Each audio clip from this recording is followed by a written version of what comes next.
السلام عليكم، معاكم سلوى محمد. ازيكم يا حبايبي؟ عاملين ايه؟ النهارده ان شاء الله هنعمل شوربه العدس كل تكاتها. مش شوربه العدس وبس، لا، هنعمل فتة العدس كمان، وهنعمل العدس بطريقه صحيه بحيث ان كان الواحد مريض ولا حاجه ما يشرب شوربه العدس يخف مش يتعب. كمان كلنا عارفين ان العدس غني بالبروتين، مش كده وبس، ده غني بحاجه مهمه جدا، غني بالفوسفور، عشان كده بنسموه فوسفور الغلابه، وغني بقى بالكالسيوم والبوتاسيوم والمغنيسيوم. يعني العدس، وجبه العدس دي كنز. ويا سلام بقى هنحط لها شويه خضروات هتخليه اغنى واغنى واغنى. ما تنسوش يا حبايبي الاشتراك في القناه، ولو عجبكم الفيديو اللايك الجميل بتاعكم، شيروه لحبايبكم واصحابكم، وتدوسوا على زر الجرس عشان يجيلكم كل جديد. قبل ما نبتدي هنسمي الله ونصلي على الرسول، اللهم صل وبارك على سيدنا محمد. هنجيب ربع كيلو عدس. طبعا العيله الكبيره هتعمل نص كيلو او حسب يا اما هي عايزه تعمل ايه، لكن ربع كيلو عدس يعني كوبايه عدس. يعني انت ما عندكيش ميزان وعندك كميه، هتقيسي كوبايه كبيره اللي هي المج الموجود في كل بيت الازاز ده، هيبقى ايه؟ ربع كيلو. وهتجيبي بقى شويه خضار، طماطميتين او طماطميه، بطاطسيه كبيره، جزريه كبيره، كوسايه، 3 فصوص توم، بصله متوسطه. تمام. هنحط بقى العدس بتاعنا اهو، غسناه وغسلاه كويس جدا اهو. كل البقوليات عموما بتحب تتنقع، يعني العدس ممكن من ساعه ل3 ساعات، لكن لو انت مستعجله هتنقعيه في نص ساعه وتشتغلي. و3 فصوص توم، والطماطميتين اللي قلت لكم عليها، وبصله متوسطه. تمام. ونحط بقى ايه الخضار بتاعنا كله. العدس ايه اهو، بطاطسيه. يعني الوجبه بتاعتنا ما شاء الله غنيه غنيه غنيه، كل الفيتامينات والبروتين، العدس وكل حاجه موجوده فيها. وكوسايه، ممكن تحطي نص الكوسايه دي، بس انا من محبين الكوسه فبحطها كلها. تمام.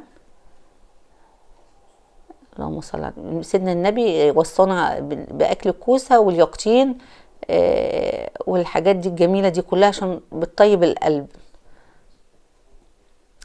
اهو البصلايه بتاعتنا متوسطه. كل الحاجات اللي انا قلت لكم عليها دي هترفع القيمه الغذائيه دي بس، وهنعمله بطريقه صحيه. تمام. بعد كده بقى هنحط عليه ميه، نص معلقه كمون ونص معلقه كركم، بس الكركم ما صورتوش.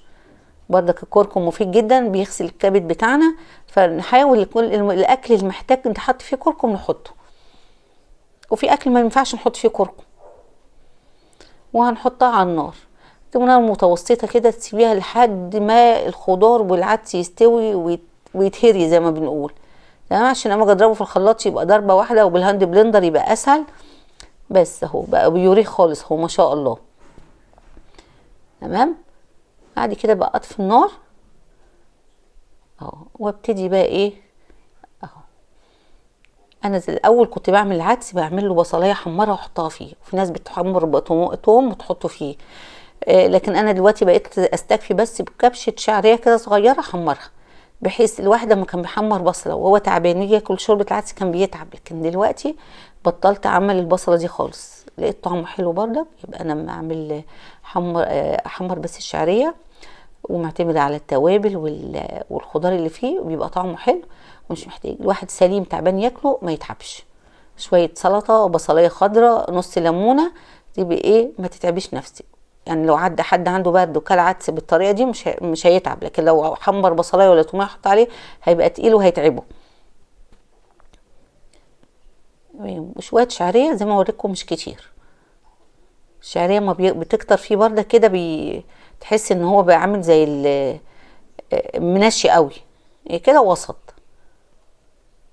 بس هنبقى نرش الشعريه بقى بشويه ميه عشان ايه يغلوا فيها غلوتين وتستوي الشعريه، يبقى تستوي قبل ما احطها ايه على العدس. نص كوبايه كده هتشربهم، تلاقي الشعريه دخلت في السوا، ما تاخدش حاجه.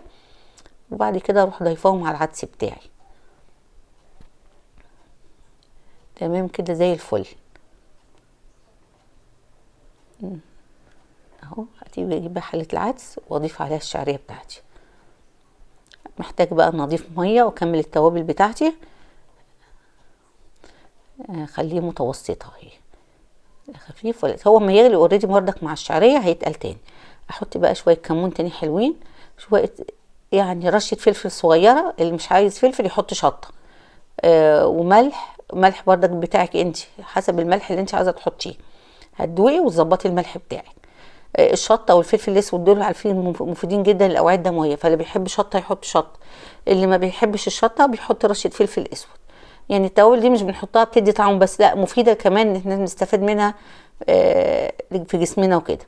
وبعدين التركه الاخيره معلقه زبده صغيره، اللي عايز يحط معلقه كبيره يحط معلقه كبيره. تركه الزبده دي بتخلي العدس في حته تانية خالص، طعمه بيبقى احلى، قيمته الغذائيه بتبقى احلى، عشان الزبده والحاجات دي كلها بتبقى غنيه بفيتامين د، واحنا كلنا محتاجينه كبار وصغيرين. تمام. بس لو انت بقى حابه تعملي بصله محمره وتحطيها او تومه محمره وتحطيها، دي بتاعتك انت، بس انا قلت لك الطريقه الخفيفه الصحيه. خلاص العدس بتاعي بقى جاهز اهو، صبيته اهو، بسم الله ما شاء الله قوامه حلو. وشويه عيش محمصين كده بقى، ترشي بقى رشتين كبشتين 3 4 زي ما انت عايزه. في ناس بتحبه طري قوي، في ناس بتحب العيش يكون محمص كده وبتاكل الفته دي بتاعتك. تمام.